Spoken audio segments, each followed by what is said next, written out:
पंजाब कांग्रेस में अंदरूनी कलह जारी है। इसी बीच पंजाब के मुख्यमंत्री अमरिंदर सिंह आज पार्टी अध्यक्ष सोनिया गांधी से मुलाकात करेंगे। इसके पहले भी अमरिंदर ने दिल्ली जाकर आलाकमान को पंजाब के राजनीतिक हालात की जानकारी दी थी। वहीं नवजोत सिंह सिद्धू ने भी कांग्रेस नेता राहुल गांधी और प्रियंका गांधी से मुलाकात की थी। कल यानी 7 जुलाई को पीएम मोदी के दूसरे कार्यकाल का पहला कैबिनेट विस्तार होगा, जिसमें 20 से ज्यादा नए चेहरे शामिल किए जा सकते हैं। इसमें उत्तर प्रदेश को सबसे ज्यादा जगह मिलने की उम्मीद है। वहीं मध्य प्रदेश के एक बड़े नेता को भी कैबिनेट में जगह मिल सकती है। पश्चिम बंगाल की सीएम ममता बनर्जी आज विधानसभा में राज्य विधान परिषद बनाने का प्रस्ताव पेश करेंगी। 18 मई को तीसरी बार पश्चिम बंगाल के मुख्यमंत्री के रूप में शपथ लेने के बमुश्किल 12 दिन बाद ममता बनर्जी ने विधान परिषद बनाने के कैबिनेट के फैसले को मंजूरी दी थी, जिसका उन्होंने चुनाव के दौरान वादा भी किया था। जम्मू कश्मीर को लेकर पिछले महीने हुई पीएम मोदी की बैठक के बाद सोमवार को बैठक कर पहली बार People's Alliance for Gupkar Declaration ने अपनी बात रखी है। गठबंधन ने पीएम के साथ हुई बैठक को लेकर निराशा जताई है। साथ ही कहा कि जम्मू कश्मीर को पूर्ण राज्य का दर्जा मिलने के बाद ही यहाँ चुनाव होने चाहिए। आरजेडी अपना 25वां स्थापना दिवस मना रही है। इस मौके पर लंबे अरसे बाद सोमवार को पार्टी प्रमुख लालू प्रसाद यादव ने कार्यकर्ताओं को संबोधित किया। लालू यादव ने आरोप लगाते हुए कहा कि अयोध्या के बाद मथुरा का नारा दिया जा रहा है। आखिर क्या चाहते हैं देश में? लालू ने कहा कि सत्ता के लिए देश को तोड़ा जा रहा है। सामाजिक ताना बाना को मजबूत रखने के लिए आरजेडी कार्यकर्ता मिलकर काम करें। आरएसएस प्रमुख मोहन भागवत के मॉब लिंचिंग पर दिए गए बयान के बाद एआईएमआईएम चीफ असदुद्दीन ओवैसी ने निशाना साधा है। ओवैसी ने आरोप लगाया कि लिंचिंग का शिकार हुए हर बार मुसलमान ही बनते हैं। ये नफरत हिंदुत्व की देन है, जिसे सरकार का समर्थन हासिल है। इसके अलावा उन्होंने अखलाक और आसिफ का मुद्दा उठाते हुए बीजेपी पर भी हमला बोला। बसपा सुप्रीमो मायावती ने राष्ट्रीय स्वयंसेवक संघ के प्रमुख मोहन भागवत के बयान के हिंदू और मुसलमान दोनों का डीएनए एक है पर पलटवार कर दिया है। उन्होंने कहा कि मोहन भागवत का बयान मुंह में राम बगल में छुरी जैसा है। संघ और भाजपा की कथनी और करनी में अंतर है। वे लखनऊ में एक प्रेस कॉन्फ्रेंस में ये बातें कही थी। महाराष्ट्र विधानसभा में सोमवार को ओबीसी आरक्षण के मुद्दे पर जमकर हंगामा हुआ। हंगामा करने वाले बीजेपी के 12 विधायकों को 1 साल के लिए निलंबित कर दिया गया है। एक अधिकारी ने बताया कि भाजपा के 12 विधायकों ने पीठासीन अधिकारी भास्कर जाधव के साथ बदसलूकी की, जिसके चलते उन्हें 1 साल के लिए विधानसभा से निलंबित कर दिया गया। पूर्व राष्ट्रपति प्रणब मुखर्जी के बेटे ने कांग्रेस छोड़ टीएमसी का हाथ थाम लिया है। कोलकाता में आयोजित एक कार्यक्रम के दौरान अभिजीत मुखर्जी टीएमसी में शामिल हो गए। उन्होंने तृणमूल लीडर पार्था चटर्जी की मौजूदगी में पार्टी की सदस्यता ग्रहण की। बता दें कि कांग्रेस में रहते हुए अभिजीत मुखर्जी 2 बार लोकसभा सदस्य बने। वहीं 2019 में उन्हें हार का सामना करना पड़ा था। जम्मू कश्मीर में सुरक्षा बल को निशाना बनाने के लिए एक बार फिर ग्रेनेड हमला हुआ है, जिसमें एसओजी का एक जवान घायल हो गया। घटना डोडा जिले की पुलिस लाइन की है। फिलहाल घायल जवान को इलाज के लिए अस्पताल में भर्ती करवाया गया।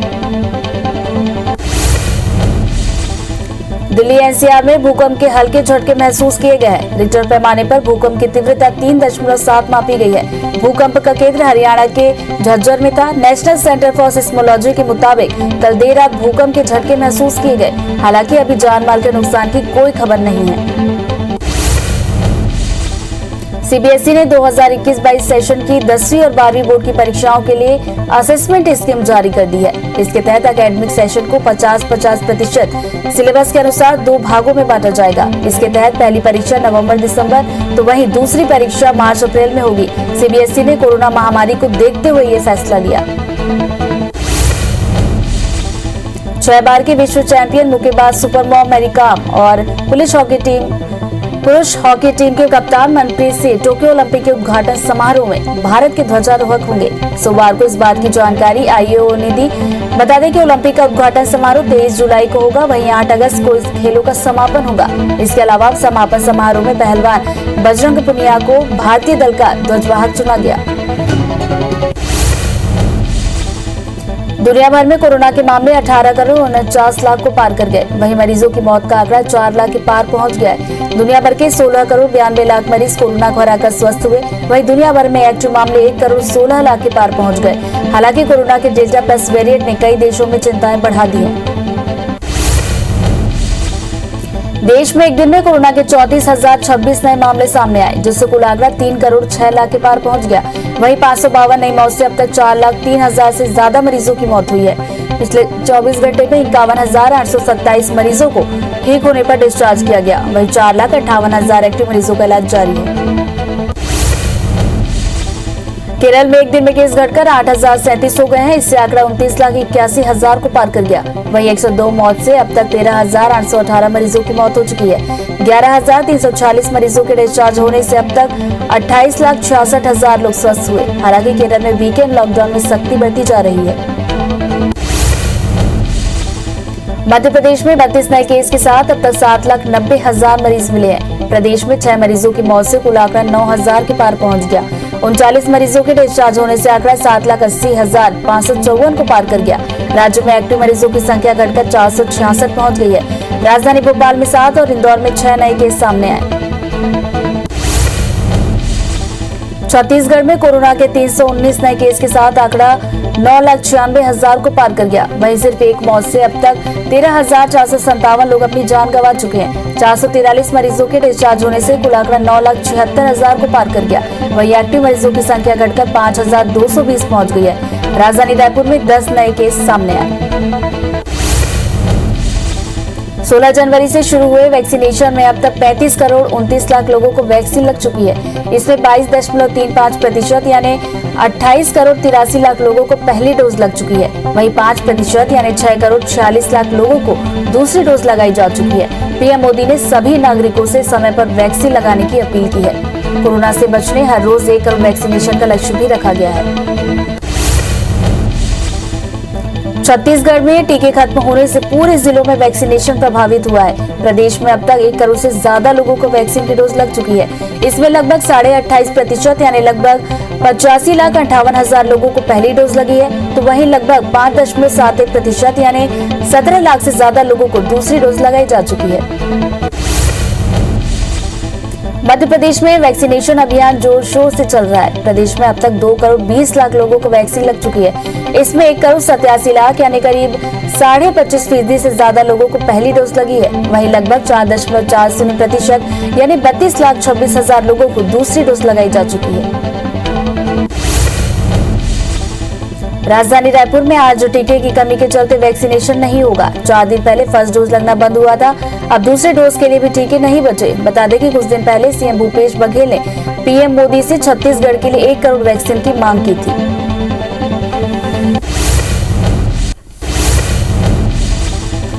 पूर्व सीएम कमलनाथ ने ट्वीट कर कहा कि मध्य प्रदेश में आदिवासी, दलित और महिलाओं पर अत्याचार बढ़ता जा रहा है। उन्होंने कुंभकर्णी नींद में सो रही सरकार को जगाने के लिए कांग्रेस कार्यकर्ताओं को मजबूती से खड़े होने की बात कही।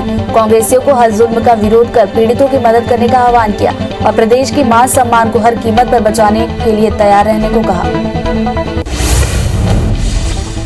मालवा दौरे के दूसरे दिन राज्यसभा सांसद ज्योतिरादित्य सिंधिया मंदसौर के अष्टमुखी भगवान पशुपतिनाथ मंदिर में पूजा अर्चना की। इसके बाद सांसद सिंधिया ने कोरोना काल में दिवंगत हुए बीजेपी कार्यकर्ताओं के परिजनों से मिलकर शोक संवेदना व्यक्त की। ज्योतिरादित्य सिंधिया ने संघ कार्यालय भी पहुंचे, जहां उन्होंने कार्यकर्ताओं से मुलाकात की। मध्य प्रदेश के पूर्व सीएम दिग्विजय सिंह सोमवार को स्थानीय कांग्रेस नेताओं के साथ बड़वानी दौरे पर आए, जहां उन्होंने कोरोना में जान गंवा चुके लोगों को श्रद्धांजलि अर्पित की। उनके परिजनों का हालचाल जाना। इस दौरान दिग्विजय ने कोरोना में सरकार की विफलता के साथ व्यवस्थाओं पर भी सवाल खड़े किए। जिले के प्रभारी मंत्री बनने के बाद मंत्री जयसिंह अग्रवाल जांजगीर पहुंचे, जहां कांग्रेस कार्यकर्ताओं ने उनका जोरदार स्वागत किया। इसके बाद मंत्री जयसिंह अग्रवाल ने कांग्रेस नेताओं और कार्यकर्ताओं की बैठक ली और पार्टी के लिए मजबूती से काम करने का संकल्प दिलाया। वन एवं परिवहन मंत्री मोहम्मद अकबर कवर्धा जिले के दौरे पर रहे, जहां उन्होंने कई गांवों का दौरा किया। राजनांदगांव में मंत्री अकबर ने सकरी फीडर योजना का भी निरीक्षण किया। बता दें कि किसानों की मांग पर 19 लाख की लागत से सकरी फीडर में नहर की सफाई का काम जारी है।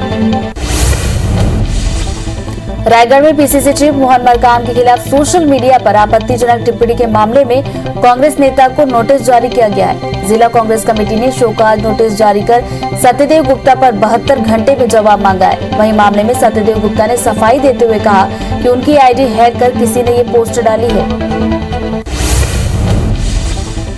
बलरामपुर जिले के नवपदस्थ कलेक्टर इंद्रजीत सिंह चंद्रवाल ने जिले में एक नई मुहिम शुरू की है। हर सोमवार को सभी विकास खंडों में जन दर्शन होगा।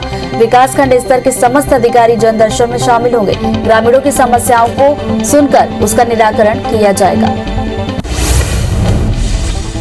बालाजी राव ने सोमवार को कांकेर के नए डीआईजी के रूप में पदभार ग्रहण किया। बालाजी राव पहले कांकेर एएसपी और कोंडागांव जिले के एसपी के रूप में सेवाएं दे चुके हैं। बालाजी राव ने मीडिया से बात करते हुए कहा कि नक्सल अभियान पर फोकस करने के लिए अपनी टीम के साथ बेहतर समन्वय बनाएंगे। जगदलपुर जिले में वैक्सीनेशन की रफ्तार अभी भी धीमी बनी हुई है। यहाँ एक भी गांव में 100% वैक्सीनेशन नहीं हुआ। कलेक्टर की पहल पर युवोदय वॉलेंटियर्स की लोगों को जागरूक करने की कोशिश भी बेअसर साबित हो रही है। जिले के 611 गांवों में 18+ वर्ग के 4.25 लाख लोगों को वैक्सीन लगाने का लक्ष्य रखा है, जबकि 45+ वाले 85% लोगों ने वैक्सीन की पहली डोज ही लगवाई है। जांजगीर के खोखसा फाटक में पिछले 8 साल से बन रहे रेलवे ओवरब्रिज का काम अधूरा पड़ा है, जिससे लोगों को आवागमन में काफी परेशानी हो रही है। वहीं कलेक्टर जितेंद्र शुक्ला ने रेलवे और सेतु निगम के अफसरों के साथ निर्माणाधीन ओवरब्रिज का निरीक्षण किया और जल्द कार्य पूर्ण करने के निर्देश भी दिए। रायगढ़ जिले में उद्योगों की वजह से लगातार बढ़ती प्रदूषण को देखते हुए अब जल्द ही प्रदूषण के मानक स्तर की जांच होगी। एनजीटी के आदेश के बाद पर्यावरण विभाग ने national environmental engineering research institute को इसका जिम्मा सौंप दिया है। नीरी जल्द ही क्षेत्र की भौगोलिक स्थिति के साथ साथ जलवायु प्रदूषण के स्तर का आकलन भी करेगा। मध्य प्रदेश में नर्स एसोसिएशन की अनिश्चितकालीन हड़ताल लगातार जारी है। हड़ताल के 7वें दिन पूर्व सीएम कमलनाथ ने नर्स एसोसिएशन को समर्थन दिया। अब की बार नर्स एसोसिएशन आर पार की लड़ाई के मूड में नजर आ रहा है। धमतरी में बिजली कटौती को लेकर भाजपा कार्यकर्ताओं ने बिजली विभाग के ऑफिस का घेराव किया और अधिकारियों को एक ज्ञापन भी सौंपा है। बीजेपी नेताओं का कहना है कि हर दिन 3 से 4 घंटे तक बिजली की कटौती की जाती है, जिससे आम लोगों के साथ किसानों को काफी परेशानी हो रही है। जनप्रतिनिधियों की प्रताड़ना के चलते खरगोन जिले में एक सीईओ द्वारा आत्महत्या करने के मामले पर प्रदेश भर के शासकीय कर्मचारी लामबंद हो गए हैं। जबलपुर में भी तमाम जनपद पंचायत के मुख्य कार्यपालन अधिकारियों ने सरकार के खिलाफ विरोध प्रदर्शन किया। अधिकारियों ने जनप्रतिनिधियों पर शासकीय कार्य में बाधा डालने का आरोप लगाया और उचित सुरक्षा की मांग भी की।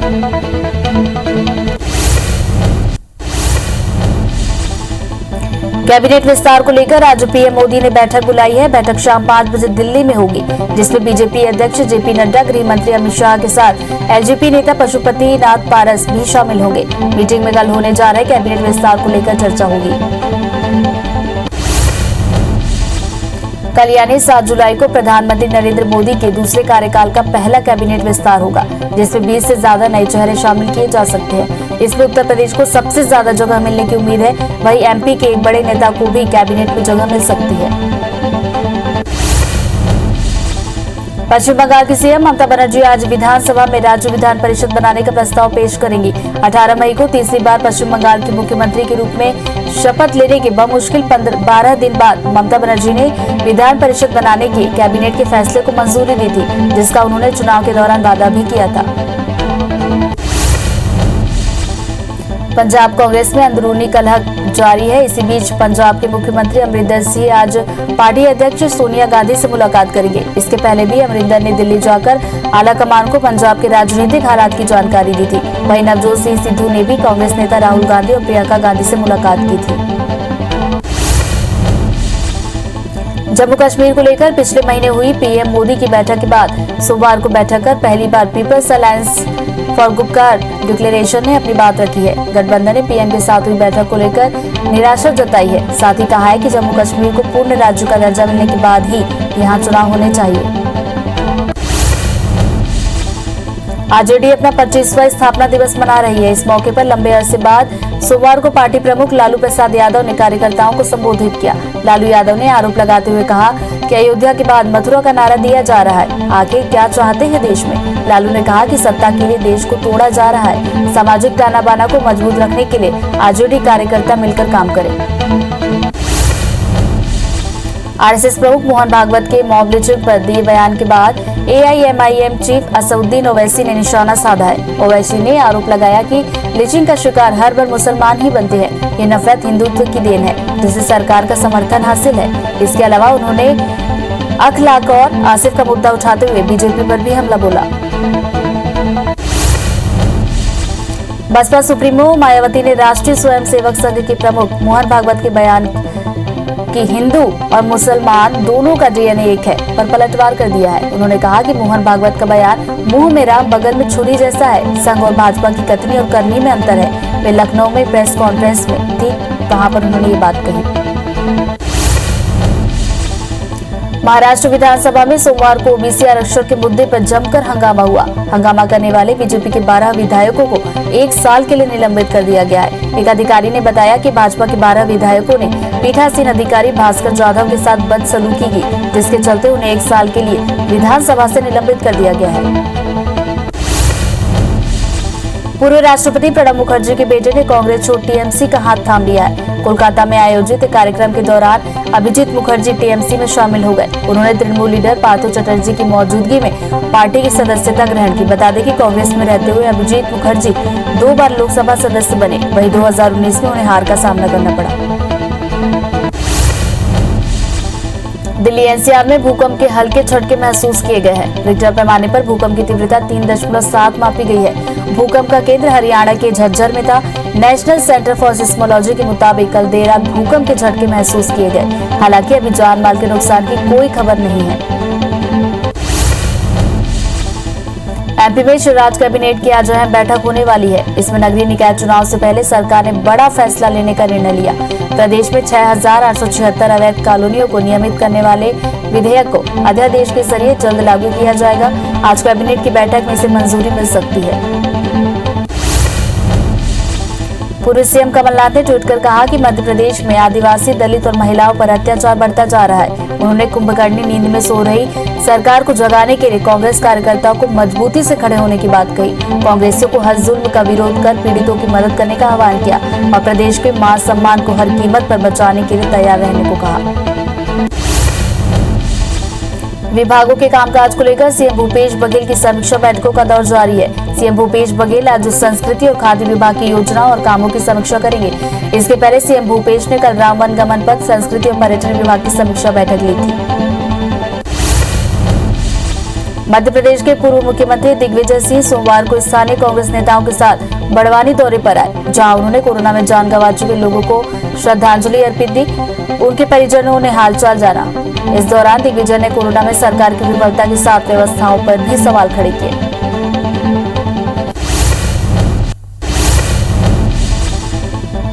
मध्य प्रदेश में नर्स एसोसिएशन की अनिश्चितकालीन हड़ताल लगातार जारी है। हड़ताल के 7वें दिन पूर्व सीएम कमलनाथ ने नर्स एसोसिएशन को समर्थन दिया। अब की बार नर्स एसोसिएशन आर पार की लड़ाई के मूड में नजर आ रही है। धमतरी में बिजली कटौती को लेकर भाजपा कार्यकर्ताओं ने बिजली विभाग के ऑफिस का घेराव किया और अधिकारियों को एक ज्ञापन भी सौंपा है। बीजेपी नेताओं का कहना है कि हर दिन 3 से 4 घंटे तक बिजली की कटौती की जाती है, जिससे आम लोगों के साथ किसानों को काफी परेशानी हो रही है। जनप्रतिनिधियों की प्रताड़ना के चलते खरगोन जिले में एक सीईओ द्वारा आत्महत्या करने के मामले पर प्रदेश भर के शासकीय कर्मचारी लामबंद हो गए। जबलपुर में भी तमाम जनपद पंचायत के मुख्य कार्यपालन अधिकारियों ने सरकार के खिलाफ विरोध प्रदर्शन किया। अधिकारियों ने जनप्रतिनिधियों पर शासकीय कार्य में बाधा डालने का आरोप लगाया और उचित सुरक्षा की मांग की। कोरबा में सीआईएसएफ और ग्रामीणों के बीच विवाद देखने को मिला, जब ग्रामीण अपनी साफ सुथरी मांगों और कुसमुंडा खदान को बंद करने के लिए निकले थे। कुसमुंडा प्रबंधन को जानकारी मिलते ही मुख्य महाप्रबंधक के अधिकारी ग्रामीणों से मिलने पहुंचे और उन्होंने सभी समस्याओं को दूर करने के लिए खाका तैयार करने की बात कही। कटनी में ऑनलाइन क्लास के नाम पर निजी स्कूलों की फीस वृद्धि के विरोध में अभिभावक कल्याण संघ ने कचहरी चौराहे पर प्रदर्शन किया। रैली निकालकर कलेक्टर कार्यालय पहुंचे। 8 सूत्री मांगों को लेकर कलेक्टर के नाम ज्ञापन सौंपा। ज्ञापन में लिखा कि कटनी में आज तक जिला कमेटी का गठन नहीं हो सका, कमेटी को तुरंत गठित किया जाए। पेट्रोलियम के बढ़ते दाम के विरोध में कांग्रेसियों ने सांकेतिक धरना प्रदर्शन किया। कांग्रेस जिला अध्यक्ष अशोक दांगी बगदा के नेतृत्व में किला चौक पर प्रदर्शन किया गया। इस दौरान कांग्रेसियों ने केंद्र और प्रदेश सरकार के खिलाफ जमकर नारेबाजी की। हाथ ठेले पर मोटरसाइकिल और गैस सिलेंडर रखकर सांकेतिक प्रदर्शन किया गया। महासमुंद में छत्तीसगढ़ सहायक शिक्षक फेडरेशन संघ ने जिला शिक्षा अधिकारी ऑफिस का घेराव कर नारेबाजी की। शिक्षकों ने जिला मिशन समन्वय पर सोरित की महिला शिक्षक से बदतमीजी करने का आरोप लगाया। दरअसल 2 जुलाई को डीएमसी सतीश नायर ने मोहल्ला क्लास का निरीक्षण के दौरान शिक्षिका को फटकार लगाई थी। बिलासपुर में वेतन जारी करने के नाम पर शिक्षिका से पैसे लेने और अभद्रता करने का मामला सामने आया। सर्व शिक्षक संघ ने इसकी शिकायत आला अधिकारियों के साथ सीएम बघेल को ट्वीट कर की है। शिक्षिका रीना ठाकुर को संविलियन के 8 माह बाद भी अब तक वेतन नहीं मिला। शिक्षिका ने क्लर्क को 2000 रुपए भी दिए, लेकिन पैसे लेने के बावजूद उसे गुमराह किया जा रहा है। बड़वानी में इंदिरा सागर पानी छोड़ने की मांग को लेकर भारतीय किसान संघ ने कलेक्ट्रेट में धरना दिया और दोनों गेटों पर ताला जड़ दिया। किसानों का कहना था कि बारिश नहीं होने से उनकी फसल सूख रही है, इसलिए नहर में पानी छोड़ा जाए। वही सूचना मिलते ही सांसद गजेंद्र पटेल धरना स्थल पर पहुंचे और किसानों को शांत कराया। रायसेन के बरेली नगर में श्रीनाथ रेजिडेंसी कॉलोनी में कॉलोनाइजर्स और प्लाट धारकों के विवाद में लोग आशियाने को तरस रहे। 100 से ज्यादा खरीदारों से पैसे लेने के बाद उन्हें आज तक मालिकाना हक नहीं मिला। वहीं बिल्डर पैसे वापस करने की बजाय जान से मारने की धमकी दे रहे हैं। पार्टनर के बीच विवाद में अब प्लॉट लेने वाले भटक रहे हैं। छतरपुर में 14 साल की नाबालिग के अपहरण मामले में राजनगर थानाधिकारी पर पीड़ित परिवार ने बदसलूकी का आरोप लगाया। पीड़ित परिवार के मुताबिक थानाधिकारी ने उनकी एफआईआर दर्ज नहीं की। वहीं जब उन्होंने सीएम हेल्पलाइन में शिकायत दर्ज करवाई तो उसे भी वापस लेने के लिए दबाव बनाया। बता दें कि नाबालिग 21 दिसंबर से लापता है। एसीबी और ईओडब्ल्यू के छापे के बाद आईपीएस जीपी सिंह पर एक और गाज गिरी है। छत्तीसगढ़ गृह विभाग ने जीपी सिंह को तत्काल प्रभाव से सस्पेंड करने का आदेश जारी किया। एसीबी की 3 दिन तक चली रेड में उनकी करोड़ों की बेनामी संपत्ति का खुलासा हुआ था।